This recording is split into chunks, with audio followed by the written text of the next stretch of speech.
Cette année, donc, vous nous en avez parlé, vous venez présenter la pièce Zigzag. Exactement.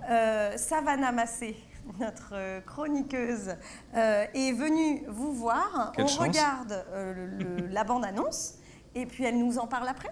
Avec plaisir.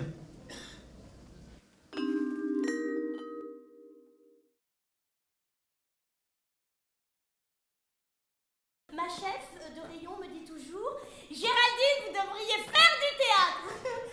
En soutien à la culture et aux intermittents du spectacle, je ne dirai qu'un mot sur deux. On peut peut-être ouvrir le rideau. Ne vous inquiétez pas. Qu'est-ce qui nous différencie des bêtes? Quand je monte un classique, souvent les gens me disent « Tu vas le monter moderne, contemporain ou classique ?» Ne nous emportons point, ma femme. Peut-être pas trouver le moyen de te ranger pour me voir.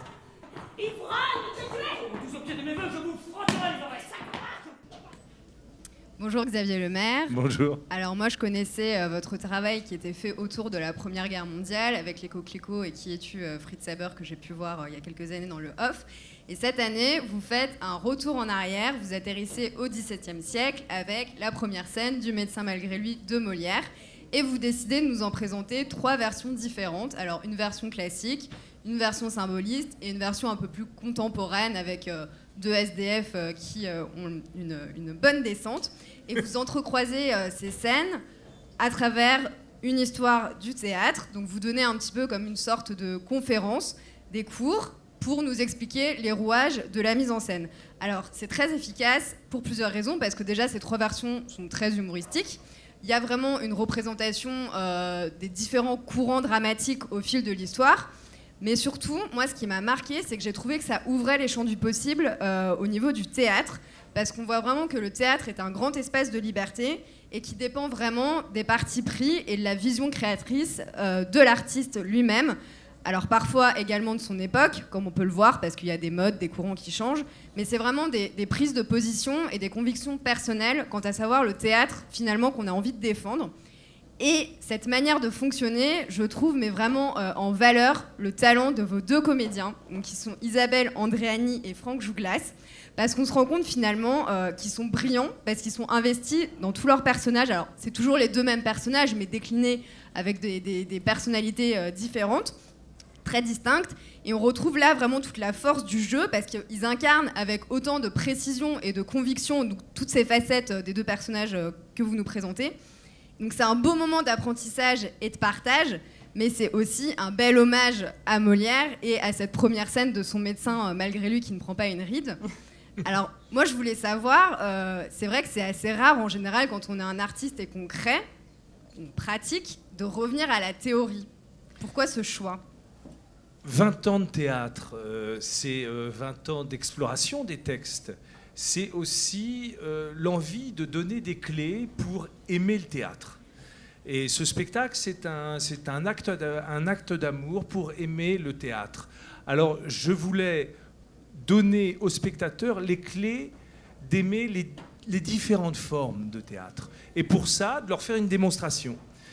C'est vrai que pour faire une démonstration, j'avais besoin de 2 acteurs exceptionnels, c'est-à-dire des acteurs capables d'aller dans tous les univers. Et c'est vrai que le spectacle Zigzag, nous allons dans tous les univers, que ce soit l'univers du clown, que ce soit l'univers, on va dire, du one-man show, mais aussi du théâtre contemporain, du théâtre classique. Voilà, c'était l'envie de ce spectacle, l'envie de rencontrer ce public dont je parlais, que je connais depuis 20 ans, et de leur montrer que un classique est comme une pièce d'or dont on n'a jamais fini de rendre la monnaie. Voilà, pour reprendre Louis Jouvet. Et alors, on termine sur une scène contemporaine, comme je le disais, 2 SDF entourés d'un panel de canettes de bière. La première scène du médecin malgré lui, dans 5 siècles, ça pourrait ressembler à quoi ? Alors, je ne sais pas, là vous me posez une vraie colle. Qu'est-ce qu'on peut se dire dans 5 siècles? Comment sera-t-on? Est-ce que peut-être ce ne sera pas Dans l'espace. Voilà, on peut se dire dans l'espace, ou alors peut-être une querelle de tweets. On ne sait jamais. Peut-être qu'on aura cette chose-là, on aura des hologrammes. où on aura des clones qui se parleront. J'en sais rien. En tout cas, Molière sera toujours là. Ah Et oui, pour ça on vous c'est la remercie. force. C'est la force du spectacle, c'est qu'on se rend compte qu'un texte comme Molière tient la route, quel que soit le parti pris que l'on prend, dès l'instant qu'on va dans le sens de la pièce. Du texte. Je vous remercie. Donc on rappelle Zigzag. Voilà. C'est tous les jours à 11h01 au Théâtre des Lucioles. On peut pas De oublier. la Non, Luna. pas des Lucioles, pardon. de la Luna. De la Luna. Mais Au Théâtre de la Luna. je suis fatiguée. Et je voulais Alors, dire, j'ai aussi 2 autres spectacles.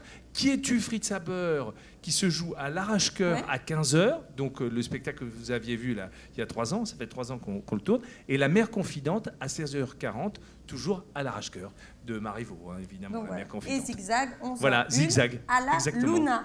Mais je vous remercie.